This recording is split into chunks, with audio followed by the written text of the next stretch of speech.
পিছনে একটা জিনিস খেয়াল করছেন? এই যে জিনিসটা আঙ্গুল দিয়ে দেখাই, তবে পিছনে আবার দেখতেছি না তো, ওরা আঙ্গুল চলে গেলে আবার সমস্যা। এটা হচ্ছে গিয়া পুরা বিল্ডিংয়ের কারেন্টের লাইন। এটারে মানে আমরা বাংলাদেশে যেটা ওই যে রেগুলেটর বলি, সেটা রেগুলেটর নাকি কাট আউট যেটাকে বলি, এই দেশে বলে ওটারে ডিবি, ঠিক আছে? এই জিনিসটা কিন্তু খুবই কিন্তু ভয়ঙ্কর। কিন্তু দেখেন এভাবে খোলা রাখছে, এটার পাশে বসে আছি, ভয় লাগতেছে না, ঠিক আছে? এমন আমাদের চলার পথে কিছু মানুষ আছে যাদেরকে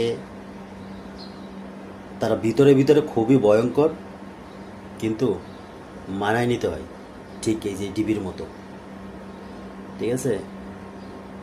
তাই পথ চলার পথে বিপদ আসবেই, তাই বলে থেমে থেমে থাকা যাবে না, নিজের মতো করে চলতে হবে, ঠিক আছে?